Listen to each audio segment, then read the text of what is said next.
right, Chad, can you get me hooked up?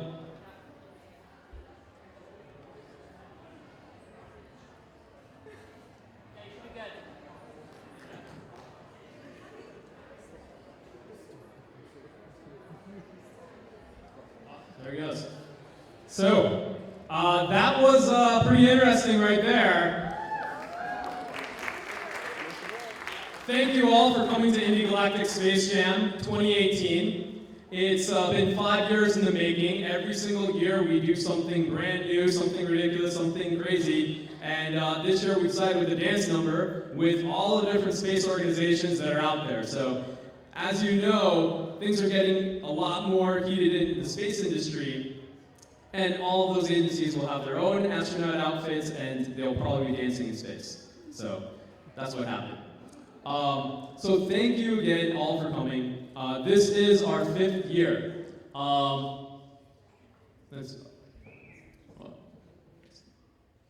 Yeah. So we started 5 years ago. I can't even believe it. I had fewer gray hairs in my beard. I don't think I even had a beard back then. And each year we started taking this effort to combine the different industries and organizations we have here in Central Florida. We're a hotbed for game development, and we also have this organization called NASA, and we have the entire Space Coast that's 45 minutes away. And what we realized is that both of these groups lived in a bubble. They weren't really interacting with each other. And what we wanted to do is create a weekend where we focused on innovation, and we got all of the game developers throughout Central Florida, and even from other places, and they started working with the actual space professionals we have here in town. And what happened each year was amazing. We actually had, on average, every year, about 20 video games made over a weekend that had real space science in it. You would have 100+ developers that would all show up, and they would all get into teams and produce a game within 48 hours. And that's pretty amazing. So every single year we did that, and what it resulted in is new companies, new studios, new people getting hired by the space agencies, by the space organizations. We created a better relationship, and there's a lot of economic development that happened out of it. So what's happening this coming weekend when we celebrate our 5th year is that we have even more space professionals there with us, we have even more game developers there with us, and we have a precedent of creating a lot of really great stuff. And tonight, the talks, the jokes, the things that you're going to see is all to provide a little bit of inspiration to all the game developers and space professionals that are going to work over 48 hours this weekend. So, first, also, we want to thank our venue, the Orlando Museum of Art. They were very kind enough to give us this auditorium. Please give them a round of applause. On the first Thursdays of every month, they have a party focused on art. And so afterwards, after the show, you can go and check out some of the art that's out there, some of it's space related. And then we also have UCF Eclectic Nights happening, where they celebrate UCF grads and current students and art and the things that they do. Over the past few years, we've had a lot of activity. We've had Night of Comedy that started last year. We've had people tell jokes. We've had some famous people, if you're ever in trouble, Morgan & Morgan, showed up last year.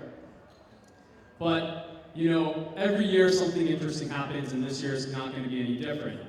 I wanted to call up one of our biggest supporters, Dale Ketchum from Space Florida. Now, this organization is the one that focuses on economic development for the space industry here in Florida. And they took a chance on a bunch of kids, I guess, you know, here within the games industry. And they found out that, you know what, we have a lot of skills as programmers, artists, designers, musicians, and how quickly we work. And you know what, we can actually work with the space industry. So just for a few words, we call Dale Ketchum. Thanks, Paul.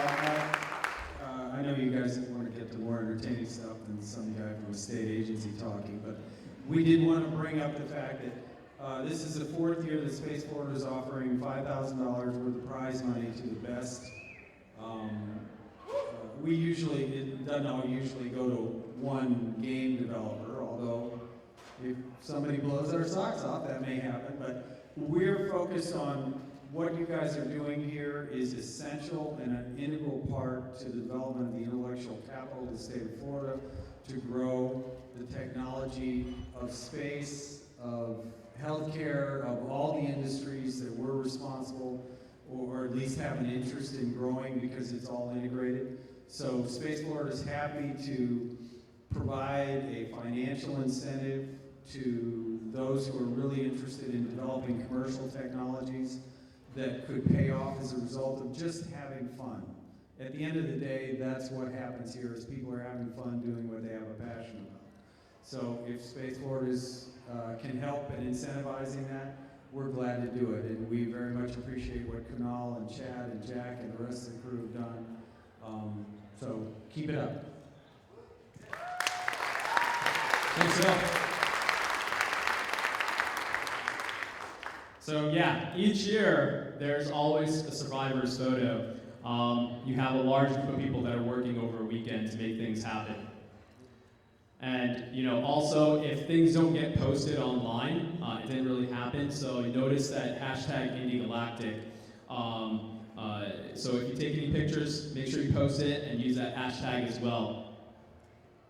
So tonight, we're gonna wrap up on this intro here, and then we're gonna get going with some comedy as well. So I'm gonna first, I think something has happened with the presentation. What we're gonna do is we're actually gonna call up our first speaker, Addie, to come up to the stage, and we're gonna have her presentation come up, and she's gonna talk about a few things.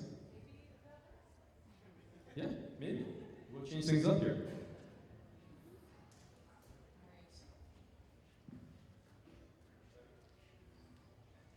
I'm actually the comedy show also. Just kidding. Just kidding. You don't want me to read the jokes. All right. So I noticed there was a generic title that said UCF Planetary Science. I think that's because I didn't give him a title before today. But I'm Addie Dove. I'm a professor at the physics department at UCF, and I study planetary science.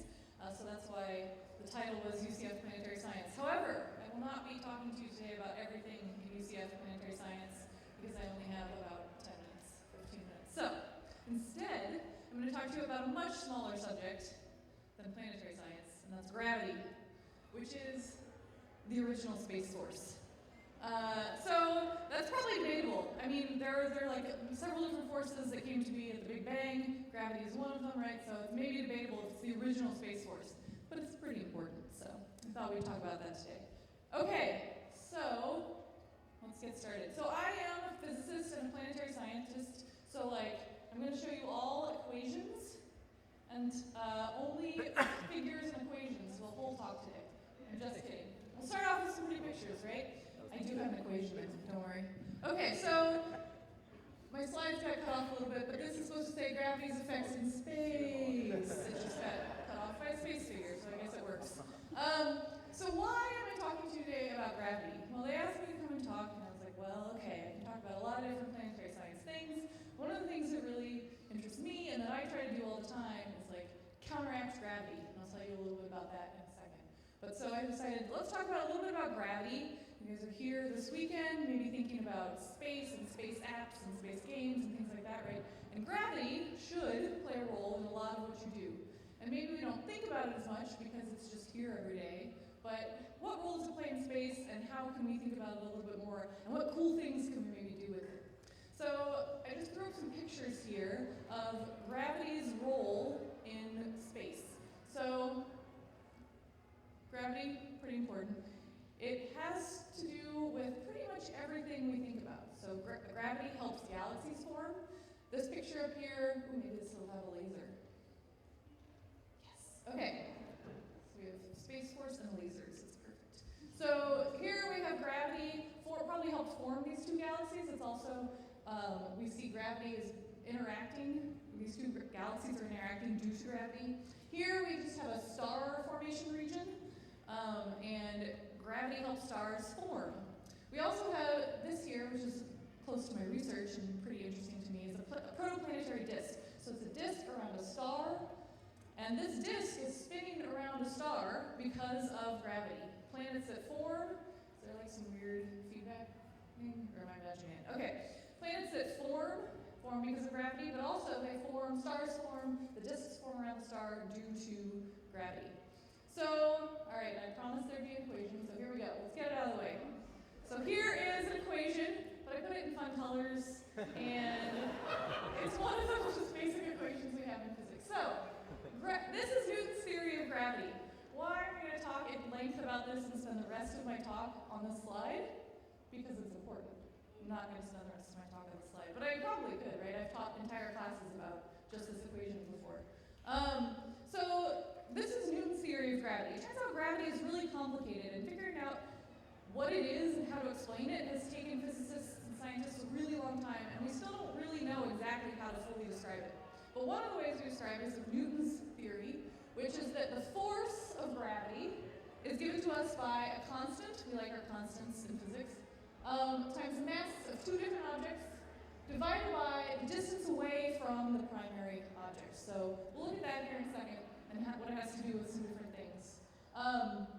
There's another way to look at this equation too, which is by rearranging it, and we're going to ignore most of that rearranging here, but it's with this little g. So it turns out if you have a force divided by a mass, it's an acceleration. So you maybe heard of F equals ma, right? It's a pretty basic equation also. I hid that right here. Sneaky. There's two different equations on this slide. And here we have g is just an acceleration. So right now, what is your gravity? 9.8 meters per second squared. I think I heard somebody say 1. Those are both great answers. I love both of those answers because they're both accurate, right? A lot of times, if you're going to be talking about the gravitational acceleration at the surface of the Earth, you're going to say it's 9.8 meters per second squared. And that's based on this equation, it turns out, where we use the mass of the Earth, the radius at the surface of the Earth, and this nice big G gravitational constant. We also sometimes refer to it as 1G, right? At the surface of the Earth, we're experiencing 1 gravity. We sort of use the term interchangeably there. So I'll say, sometimes I say G level, sometimes I say G. It's all a little bit interchangeable. Okay, so why is this interesting?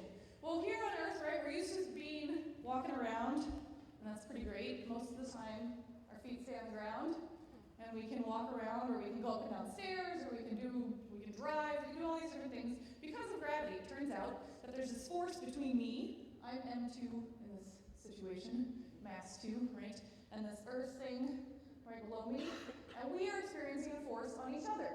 And so that is how gravity works. It's two objects exert a force on each other, and it turns out, and it's this crazy thing, and again, I could talk for a really long time about this, they're equal and opposite. So the force I exert on the Earth is the force the Earth exerts on me.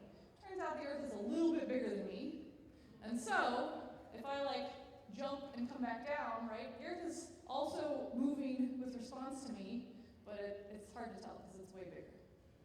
So, gravity, super important for living here on Earth, but it varies, right? It changes depending on where we are. So how can we think about that? Well, it depends on what planet you're on. So our 1G, our 9.8 meters per second squared, is set by the fact that we're on an Earth with a certain mass and a certain radius. But if you go to other planetary bodies, or if you're out in space, right, it's going to be a little bit different. But gravity is what we call a long-range force, right? It acts over very long distances, and it has a really big effect on everything we do. So, here's some examples of that. So this one is a Mars, right? You can probably almost see that these days. The dust storm's clearing up a little bit. If you don't know, there's been a big dust storm on Mars. It's been hard to see the surface. We're worried about opportunity. It works with solar panels. It'll be okay. It'll come back. So the gravity on Mars is about 3.7 meters per second squared, or about a third of a G. So about a third of Earth's gravity. Right? So if you were on Mars, you sort of hop around, and it would be much more graceful than that. Because you only have about a third of the gravity, you feel very light, it'd be great. Your mass is the same, but your weight would be different, right? Here, nice big blue marble, 9.8, 1G. The moon, where we sent people, right, is much smaller than the Earth. It has less mass, it has a smaller radius. It is about 1.6 meters per second squared, or about 1/6 G. So, right, if we're going to any of these other bodies and doing exploration on those surfaces, we have to account for different gravity, and it's going to make things behave differently than we're used to. Another thing we can do to put that in perspective is think about, ooh, I put a plot in here too. Is to think about how gravity works. So if we go back to that equation, the r was on the bottom, and it was an r squared. So gravity falls off as you go away from the surface of the Earth. The surface of the Earth is right here, and here we're going up, up, up above the Earth. The gravity falls off. As you get further away from the Earth, we feel that force less, right? So, if we're here at the Earth, this is what it feels. I'll come back to this bullet point in a second. At Mars, you could also go about 4,000 kilometers away from the Earth, and you'd feel the same gravitational tug, same gravitational acceleration, as you would if you were on Mars. Kind of interesting, right? You'd have to go way, way, way far away. This is distance above the surface. Sorry, I just realized that got cut off. To feel the same gravitational acceleration as you do the moon. So actually this is really interesting, right? Because you can play some games with like, all right, how far away from the Earth am I? How far away from the moon am I? Which one's going to exert a more dominant pull? If that's a fun, it's physics fun. Fun game you can play also. Okay, so I have an ISS bullet point on there. I will come back to that. First, I wanted to show some cartoons that I didn't draw. So this is from XKCD, and it's one of my favorite representations of gravity in what are called gravity wells. So gravity is this force we experience between things, but one of the other ways to describe it is due to the curvature of space-time, which is from Einstein, and it's this idea, who's ever done the thing where you have like a piece of spandex, or I guess I can take my sweater, right? And if I put a heavy thing, well, there we go, it worked. Right? If I put a heavy thing on the sweater, it sort of buckles down, right? It dips where the mass is on that sweater. That's like the Earth or a planet or anything in a gravity well. So it's like, if something's coming toward that planet, it's going to fall into the gravity well. And it's hard to get up out of the gravity well. That's what we're representing here. So here's the Earth in its gravity well. Here's the moon. It has a little tiny gravity well because it's small. We can look at this on a different scale also, right? So here's Sun, its gravity well goes really far off the scale. But here's Venus, it's pretty small. Earth, about the same size. Mars, and then, Jupiter, also big giant gravity well. Jupiter is sort of the big bully in the solar system. It's got a lot of gravity. It's going to dominate things that are moving around. So this is one of my favorite representations of a way to think about how gravity acts. Because it shows that if you wanted to get something up off of Jupiter, that'd be really hard. Okay. It'd be really hard because you have to get it all the way up out of this well, right? The Earth is actually really hard to launch things off of. And you have to get things up all the way off of this well. So this is a lot of the challenges we face in space exploration. Okay. So let's talk about another thing about gravity. I didn't start a timer, so give me a little heads up when I'm getting low on time, or if I already am. Okay, so this is a fun thing with gravity. So I told you I'd come back to the ISS. This is a photo of an astronaut, Karen Nyberg, and she was, I think, demonstrating how to use shampoo and wash her hair in space in this video. It's very difficult. Water does weird things, right? So this woman is an astronaut, and she's up on the space station in this video. So when you're on the space station, right, they're floating around, they're what we call weightless. So they're on the space station, what gravitational pull are they feeling? Some, or the sun? The sun, what else? Maybe Earth. The Earth? Yeah. So why are they floating around? If they're feeling a gravitational pull, just like we do here on Earth. So let's go back to that slide I had here. So the ISS is actually only right about here. It's about 400 kilometers above the surface of the Earth. It turns out that you should still have gravitational acceleration that's pretty comparable to the surface of the Earth at that altitude, right, at that height. But the ISS is moving over the Earth, right? It's basically going at a speed that's high enough that it's in free fall around the Earth at the same time. So it's going this way, right, above the surface of the Earth, fast enough that it never actually falls and hits the Earth. So gravity's trying to pull it down, but it's moving fast enough that it sort of falls around the curvature of the Earth, and it's in free fall. It's like if you've ever been in the Tower of Terror, or if you haven't, if you've been in an elevator, right? That usually gets most people. And it sort of drops all of a sudden, right? You feel your stomach come up. That, you're in free fall for a very brief amount of time. Same thing with Tower of Terror. You sort of come up at your feet, you're falling at the same rate as the thing around you. And so relative to each other, it's like you're floating. It's like you're weightless. So that's what's happening to these astronauts on the space station all the time. They're what's called microgravity, where they have, which is a misnomer because they still have almost 9.8 meters per second squared, but it's because, relative to everything around them, they have very little gravity acting. Okay, so I wanted to wrap up with a couple of examples of some weird cases. So I just told you that the gravity on the Earth is 9.8 meters per second squared, right? But that's sort of an average number we use with the radius of the Earth, right? So it turns out that you can actually get some crazy variations. Just kidding. They're only little tiny variations, but they're actually bigger than we expected. There's this cool satellite called GRACE that mapped the surface of the Earth, and it found where these different gravity potentials exist. So you have the lowest gravity is actually in Peru, so it's when you're pretty high in a mountain. And then the highest gravity level is in the Arctic Sea, where you're pretty low. And this has to do with a lot of complicated factors, not only your altitude above the surface of the Earth, but also like what type of material is beneath you. Another crazy place, oh wait, I have a cool video. Maybe. Well, it's a video of the Earth spinning. So it's this picture, but rotating. Imagine that. Okay, good. Okay. Woo! Okay, so let's look at Comet 67P, which is another place with crazy gravity. Comet 67P is the comet that the spacecraft mission Rosetta went to recently. So it's a comet. Rosetta went there, had a little Philae lander that landed on the surface, sort of crash landed on the surface. 67P is crazy because these different colors indicate gravity levels. So here, at what we call the neck of the duck, it kind of looks like a duck, there's really low gravity, and out here at the edges you have higher gravity. And so if you think about what's happening on this body, if you were to jump off of one part of the comet, you would expect to sort of fall back down, right? If you're on Earth, you jump and you come back down, right? But if you're on a comet, you could jump up, or a body with weird gravity like this, you could jump up and then sort of come down at some weird location because of the structure of the body or because of the different gravitational pull at different regions of the body. You're going to have weird accelerations depending on where you are. So they've done some, so this is a cool picture actually from the surface. And they did some simulations of like particles coming up off the surface. They take these really cool spiral patterns because of the rotation of the body and because of the different gravity on the surface. I think that's my last slide. Oh, I put a couple citations in there. I'm a scientist.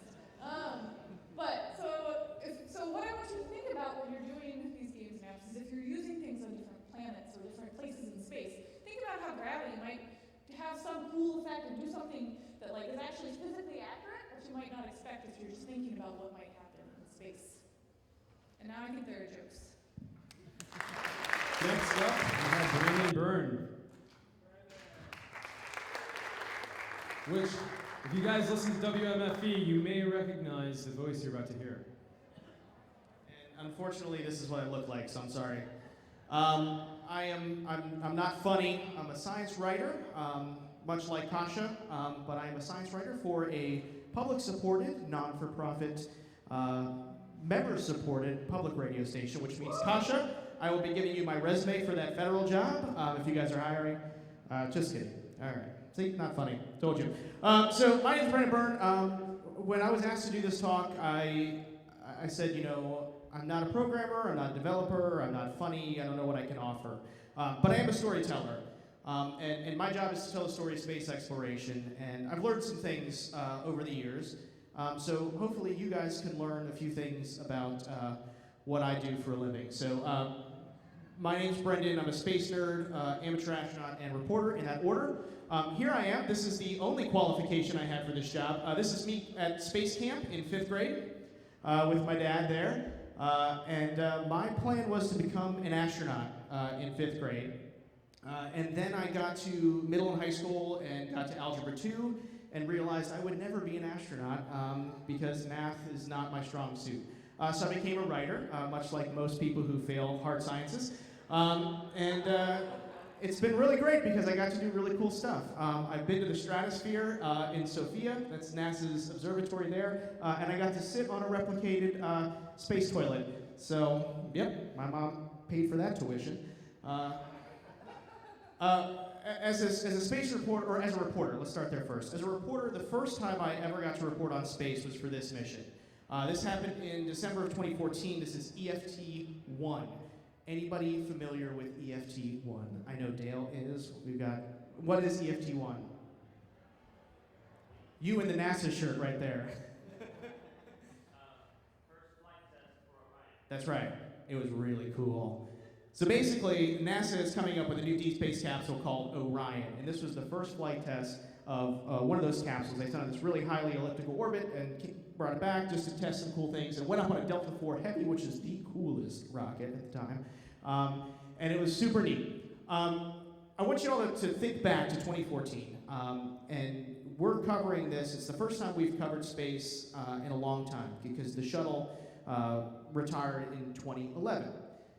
And this was before my time, but WMFE had a full space reporter and a full space team back then. And this was the first time that we had ever covered space since the shuttle program ended. And we just had some tremendous outpouring of support from our listeners. And they basically said, we want more space coverage. So we decided that, well, maybe we should give our listeners some more space coverage. So I sat down with my editor and I said, we need to have a space beat. If nobody's familiar with that, beat reporting is basically a reporter covers one thing and that's all they do and that's all they live and that's all they breathe. And I said, we need to start a space beat here in Cover Space. And here's some reasons why. One, proximity. We're super close to the Kennedy Space Center, so we should be covering this stuff as WMFE is your local thing. Interest, obviously we have some interest. There's people that are telling us they want more space coverage, and they loved our coverage of EFT-1. Legacy, all of the famous space reporters came from Central Florida. There's Jay Barbary, there's Marcia Dunn, there's Bill Harwood. All those folks are based here. They're great space reporters, the people I look up to. We need to be those same people. Economics, there's always a money story, right? The Space Coast is rebuilding in the era after shuttle. There's tons of new companies that are coming here. We need to be covering that. We need to be telling those stories. We also have the socioeconomic. What happened to those people after shuttle? What's happening to those neighborhoods that once supported shuttle engineers? We should be covering that. And also annoyance. I kept telling my boss, I want to be the space reporter. We need to do this. So eventually, they gave me the go for launch, and we were going to cover space. And the first story that we covered, having a full-time space branch, was when this guy came to town. Anybody know who this is? Jeff, not the governor. Yes, the governor's there too. That's Jeff Bezos.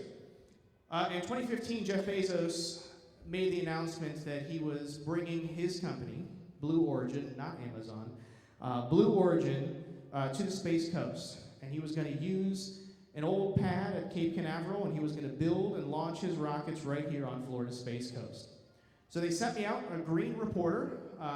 Thanks to Dale Catcham, I was able to get into this press availability here. And we covered this. So at 11 o'clock, I'm driving out to the site, and I get a call from my editor at NPR. I've never heard from him before. And he says, Brendan, are you the space reporter at WMFE? I said, Russell, I am today. What do you need? He's like, I'd like a story on this. Can you give us a story? It's like, sure, Russell, I'll give it to you tomorrow. He says, no, I need it for 4 o'clock. They had such an interest in this announcement that I turned the story in about 5 hours, and it was my first byline ever on NPR. Was this WMFE, or was Jeff Bezos coming, and it was this WMFE's space reporter, Brendan Byrne, told this story. Dale, you're quoted in that story too. I went and listened to it. Nobody else listened to it. It's terrible. So basically, we said, holy crap, people like space. And that kind of solidified us right now. And we realized that as we went on and we were reporting on space, there was more than just a Florida desire for space. Our partners in throughout the state were picking up our stories off the wire. We were getting calls from NPR about things that were happening. People wanted to know about space exploration, and we knew that it was bigger than WMFE. We knew that it was bigger than Central Florida. So that's when we decided to launch a podcast. And we figured that a podcast would be able to get more reach and talk to more people and get more people involved in space exploration. So we launched a podcast called Are We There Yet? And the basic premise of this podcast is when it comes to putting humans on the surface of Mars, are we there yet? That is what we cover. It's a twice monthly podcast interview format, and these were the goals that we had set out when we started this. Make space accessible, make space fun, introduce listeners to diverse voices and viewpoints, expose listeners to the human story of exploration, expand the scope of story beyond Florida's Space Coast, and maybe recruit some new space nerds. So I made the pitch, I got the offer, and we went for it. So after we launched on March 21st, 3, 2, 1, get it? There's some good marketing there. Here was our goal. We wanted to have about 100 listeners per episode, and at the end, 1,000 cumulative listeners a month. If we hit these goals, we would consider it a success. And much like public radio, I also have the goal of don't spend too much money on this thing. So I basically had a budget of 0. We were surprised at the success of the podcast. And basically what had actually happened is, as of last month, we have 20,000 listeners per episode, 50,000 listen per month. We have 1 million downloads. We're still on iTunes. We're NPR One featured. And most importantly, we have funding. There are actually national sponsors for this. So we know that it was a success that way. Thank you. So, looking back, we tried to figure out why. It's great that this was successful, but I wanted to figure out why. And I think that's going to be the information that's important to you all, to you folks that are going to be designing and developing something that's trying to reach this audience. So I went and I started doing some digging into my analytics just to see what my listeners and my audience are interested in that you guys can bring to your projects and your pitches. So I said, first, let's start with the top downloads. Let's start with the episodes that people are most excited about. And the top downloaded episode is called How to Survive on Mars. And this is actually our first live episode we ever did in front of a crowd. And at the time, it was the most people we've ever had come out to the station for a live event.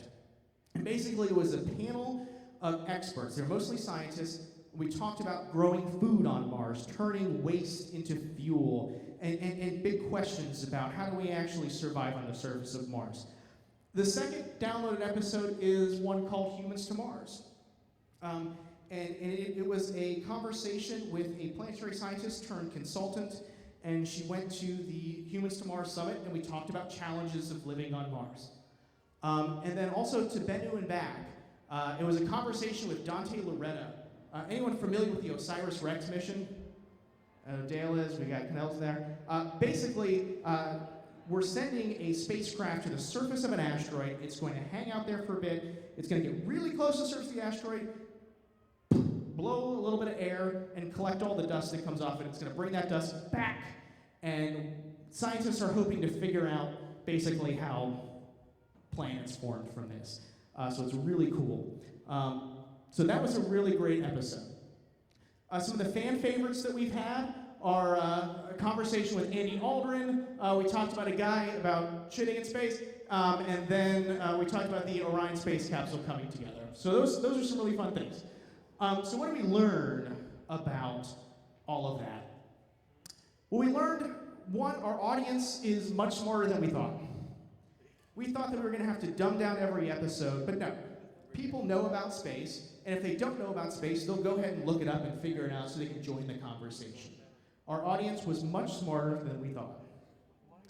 People are connected to the human characters in the story of space exploration. They are rooting for the people that are conducting these missions. They're rooting for the people that are on high seas, which is a Mars simulant out in the Hawaiian desert. They want that human connection. A story about hardware, they don't care. They care about the person making the hardware. They care about the person developing the hardware, or the person that will eventually go to Mars. What else did we learn? Here's a bunch of the people that I've had on the show, which is really cool. They really like talking about Facebook. Most like the top downloads of mine are when we talk about the space toilet, urine recycling, drinking pee in space, really just poop in space is what folks are super excited about. And it's because it's a human thing, right? We all poop, right? And so you talk to any astronaut or scientist, they're like, oh, what's the number one question you get from kids? They're like, oh, they want to know about the toilet. Well, so do I, and I'm 30 years old. It's something that we all want to know about. So those kind of human aspects of things are what people really care about. And diversity matters. And I hope that if I teach you all anything today, it's this. You don't want to keep people from whatever you're trying to do. You don't want to be a gatekeeper, right? You want to be accessible to everyone. And it's something we set out when we started this thing. When I was talking to my editor, we wanted to have diverse voices all the time. And this is why. At our live event, this girl was sitting in the front seat, listening intently, and we had a pretty high-level conversation. And the second we ended, she ran up to Annie Meyer there, who is a chemical engineer, and just started talking to her. And her mom came up to me and said, thank you so much. She has this interest in space and science, but it's really difficult to get her to see people like her doing what she's doing. And so that's why diversity matters. I'm not an astronaut, right?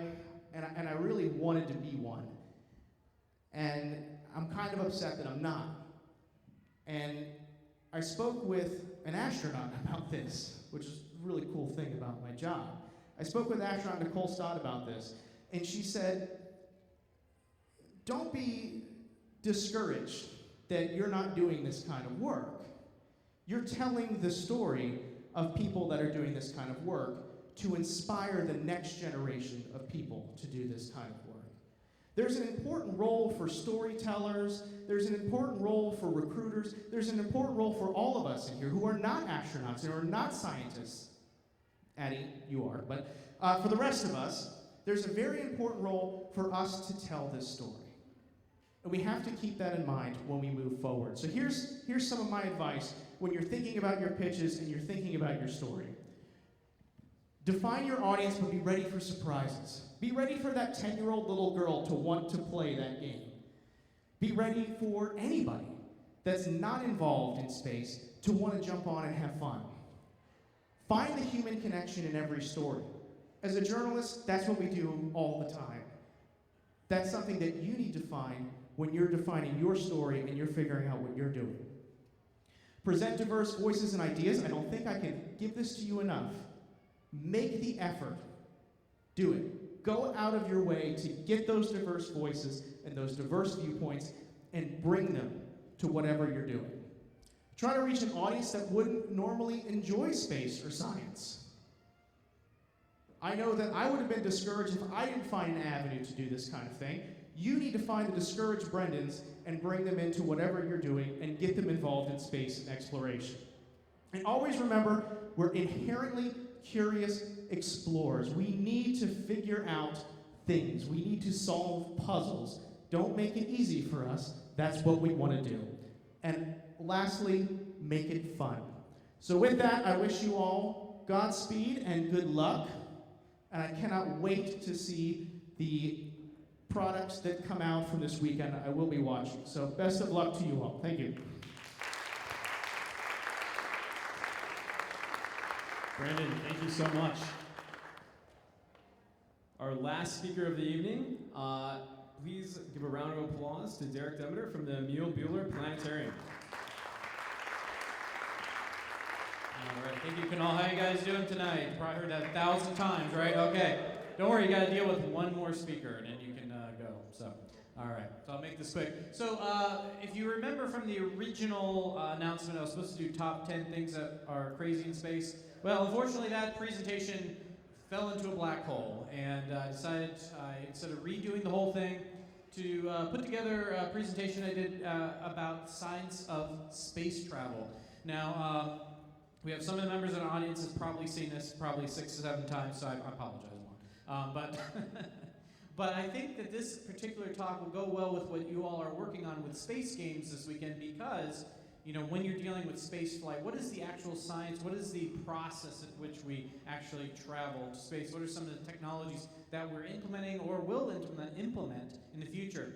Now, before I begin this, I want to mention that this particular Space Jam, and eventually Kunal and I are working on a special Space Jam in the future. We want to develop space games for planetarium domes, full immersive space games. How many of you would be interested in doing something like that? Anybody? All right, good. We have a lot more interest than I thought. Okay, great. All right, good. No, thank you. So we're going to be implementing a little bit of that this jam, but one of the things that we're going to be doing is doing more of that in later jams, and we like to do it at the planetarium, so you can actually play your games on the dome. How cool would that be, right? So definitely we like to incorporate some of these things in that. All right.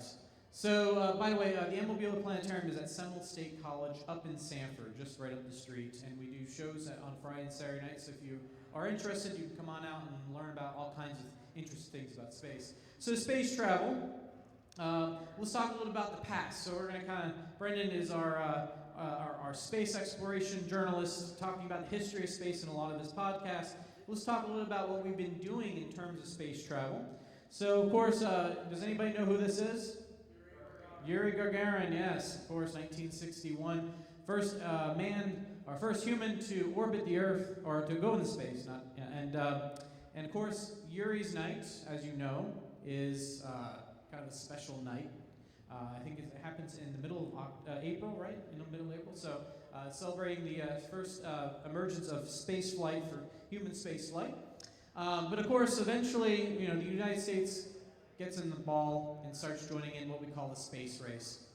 This is a very, very, very, very great time for development of space travel. Now, many of you probably remember if you ever seen those old futurist type movies, like in the future we'll have rockets that will take you to Mars. That wouldn't happen to that, right? We're obviously not there yet. So we're not there yet, Brendan. Okay. But of course, here we have the Mercury 7 there. Then, of course, we have the Gemini projects, or Gemini for some of those people that like to say Gemini for some reason. I don't know what it is, but, I hear that. I'm like, it's Gemini! Like Gemini Man from Mega Man 3. Yes! Okay. All right. Anyways, I can actually get that joke with you guys. You don't understand. This is Ed White here, the first person to spacewalk, in a tethered spacewalk. And, of course, everybody knows this is fake, right? Fake. No, that's real. I actually had a gentleman a couple of weeks ago attend the planetarium and try to spend a lot of time talking about the moon landing hoax. What I've learned over the years is that there's nothing you can do about it. You just let them rant about it. You just go, and just walk away. It's not worth your time. It's not worth your time. But anyways, so I get people all the time to ask me, where's the farthest we've ever traveled in space? Some of the other interesting physics in terms of how do we actually get there? So again, thank you guys for your time, and I look forward to seeing what you create.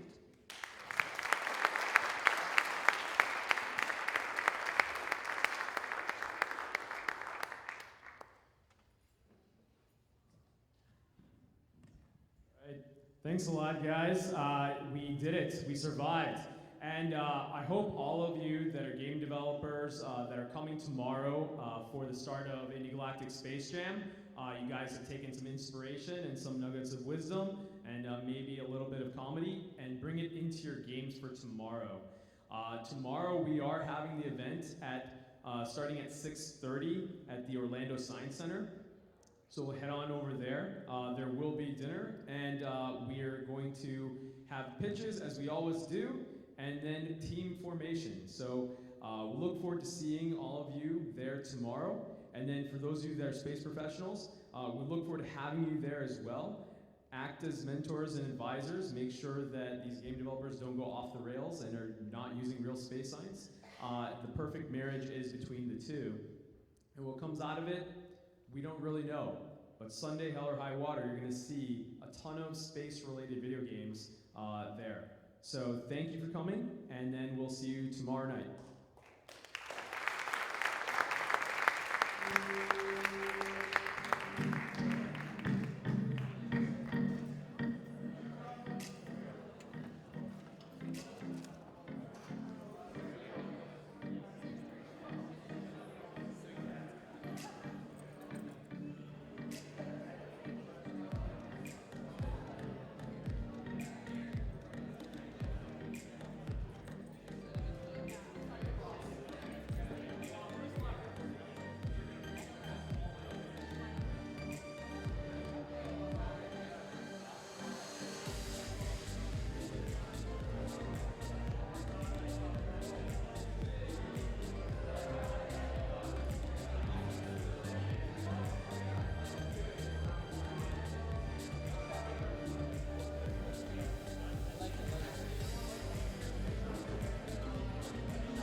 Well, we haven't gone any further than, well, no, unless we're talking about robots. We've sent a lot of robots to other worlds, and Mars is completely inhabited by robots, so which is really cool. But as far as humans is concerned, we have only traveled to the moon. Some of you might actually have cars that have higher mileage than it takes to go one way to the moon. So, have you seen that movie Pontiac Moon with Ted Danson? Yeah, some of you, okay. His idea is it was actually set up in the during the space race. He was trying to, he had almost 250,000 miles on his Pontiac Chief, and he was trying to get that so to beat the astronauts to the moon. But anyways, it was kind of an interesting thing. But this is as far as we've gone. So we haven't really scratched the surface in terms of space travel. Why? The reason for that is because everything is very, very far. Now, since the Apollo missions, of course, we had Space Lab. Or Skylab, excuse me. I've had only 1 hour of sleep. Some of you guys are, some of you are used to only 1 hour of sleep. So my brain's still like a little wobbly here. But anyways, this is of course the space shuttle. Now, a lot of times people get mistaken. The actual, let's see here, where is it? There we go. This right here, this is actually not the space shuttle. When people say it's the space shuttle, that's the whole thing. The rockets, the boosters, the fuel, and does anybody know what this is called? The orbiter, yes, there we go. So that's the orbiter. So a lot of people will say, so if you're making a game that has an orbiter, don't call it the space shuttle, call it the orbiter. But anyways, if you want to be really, really awesome. So of course we've developed the shuttle to send payloads up into space, and eventually later on to send humans to the International Space Station, which is what we have here. Now, how many of you have ever actually seen the International Space Station up in the sky? It's actually really cool. And if you're lucky enough, there's actually a website called ISS Transit, where you can actually watch a transit or a passing of the ISS over the moon. So it's really cool. You can actually see it fly right past the moon in transit. So it's actually really neat. You can actually see, if you take pictures of it, you can actually photograph the solar panels and things like that. So this is basically where we're at right now in terms of human space flight. We haven't gone back to the moon. We are basically on LEO, or low Earth orbit. So what's the next step? Well, obviously the next step is to continue back to the moon and eventually to Mars and beyond. The reason why we haven't done, of course, this is the Space Launch System. Of course, there's also the Falcon Heavy. Blue Origin is working on their spacecrafts, and other commercial entities are also working on spacecraft. But the Space Launch System is the pinnacle of heavy lift rockets that will hopefully send humans to Mars and beyond. So, but right now we don't have that technology fully developed yet. And how can we get beyond? How can we do space travel in a much more plausible way? Because again, space is vast, very, very vast. Just to get to our nearest star, to go at the rate of sending it, if we were to launch a Apollo-style rocket, or let's say we sent the Orion capsule to Proxima Centauri, it would take 84,000 years to get there. Does anybody want to wait 84,000 years to get there? No. So we're going to have to develop new technologies that will increase our speed so we can actually get to these objects or these areas much, much quicker. Of course, we'll talk more about that later on. By the way, this is a photo right here, just an interesting thing. Voyager is the furthest probe that we've sent out into space. It's actually past what that comedian talked about, the heliopause. Really, really far out, over 15 billion miles out. And it's going to take a long, long time for this spacecraft to theoretically leave our solar system. Of course, that's debatable, right? You can say, do you define the solar system by the heliopause? Do you define the solar system by the Oort cloud and anything that's gravitationally bounded by the sun? But that's a whole symposium that we can rattle on for days about. But anyways, or months, sometimes months. But this right here, does anybody know what that is? That's Earth. That's Earth in what's called the pale blue dot. It was taken by the Voyager by the Voyager spacecraft as it was heading past Neptune. So just to give you an idea of how small our Earth is. So everything we think about on our planet is essentially on that little tiny little speck in this image here. So it makes us quite small, but at the same time unique that Earth has a diversification. It has a beautiful landscape. This is a spaceship that has been developed for billions of years and is perfect for human life. So why are we destroying our spaceship, right? So that's a whole another talk, some other time too. But anyway, so what are some of the technologies we can send people out in terms of spacecrafts? Well, one of them is ion propulsion. You all have heard of TIE fighters, right, from Star Wars, twin ion engines. Of course, ion engines aren't really good for massive propulsion. A lot of spacecraft today use ion propulsion, but they use it for trajectory changes, things like that. So this is probably not the technology you would want to send a spacecraft going for long points of acceleration, things like that. More for small deviations in your trajectory. So if you were to develop a space game that dealt with engines, ion propulsion would be good for those small bursts of energy you need to actually move the spacecraft around when you're sending a spacecraft to, say, another planet. Another technology, you probably remember Count Dooku's spacecraft from Star Wars, right? That's probably one of the coolest things in the prequels, in my opinion. But this is the solar sail.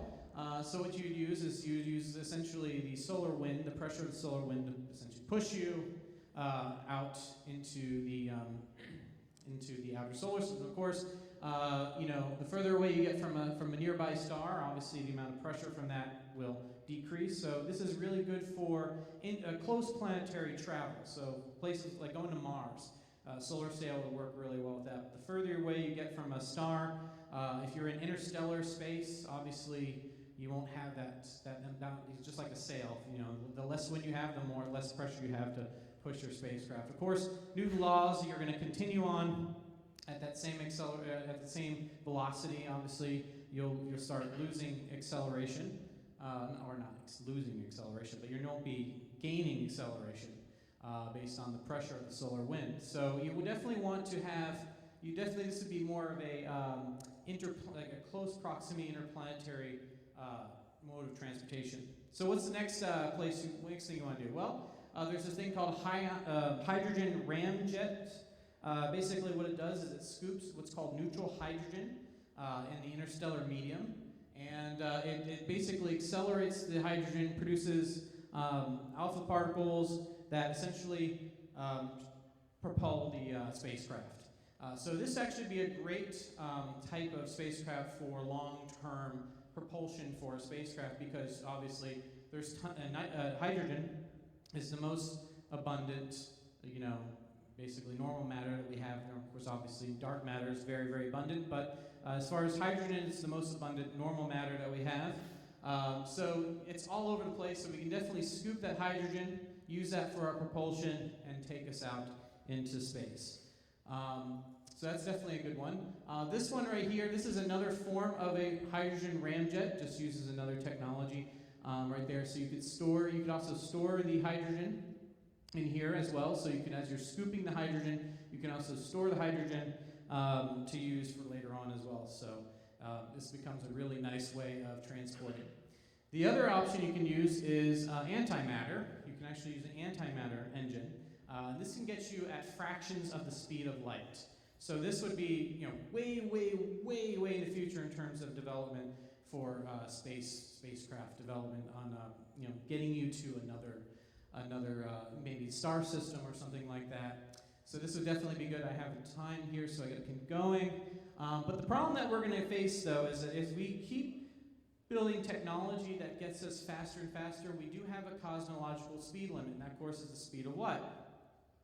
Speed of light, right? Speed of light is our cosmological speed limit. As you approach the speed of light, essentially time slows down to pretty much, nothing, and you can't obviously go slower than 0 in terms of time. So you break down in terms of Einstein's special theory of relativity, and basically you can't go faster than the speed of light. So you're going to break this cosmological speed limit. There's a true, basically the fastest speed you could ever travel is 186,000 miles per second. Now the other thing about relativity is that time is relative to you. So the faster that you go, obviously, the faster you get there quicker, but time slows down relative to you. So, for example, if you're going to another planet or another star that's light years away, when you arrive there, it might have seemed, maybe a couple of years or so, but to the person, that's been essentially, here on Earth, time would have sped up, or time would have, went we're really far, or really long. So again, guys, I'm sorry, it's been a long day. So basically, what happens is that it becomes a one-way street, essentially. It becomes a one-way street. So if you were to go back, let's say if you travel to another star system 10 years ago, you're going near the speed of light. Essentially it feels like it didn't take very long. To somebody on Earth, 10 years have passed, or 100 years, or whatever distance you're traveling. So when we're actually sending spacecraft to another world, say an exoplanet that we discovered that may be a habitable world that we want to live on, this becomes a very big issue. So how do you deal with this? And those are some of the other numbers there. Well, we talked about it in Einstein. I'll skip this. How many of you have seen or read Dune? Remember Dune, the story Frank Herbert wrote about? The idea of folding space-time, if you will. So basically, instead of going, to the speed of light, what if you were able to manipulate space-time in such a way where you can actually bring space to you? What if you could bring where you want to you?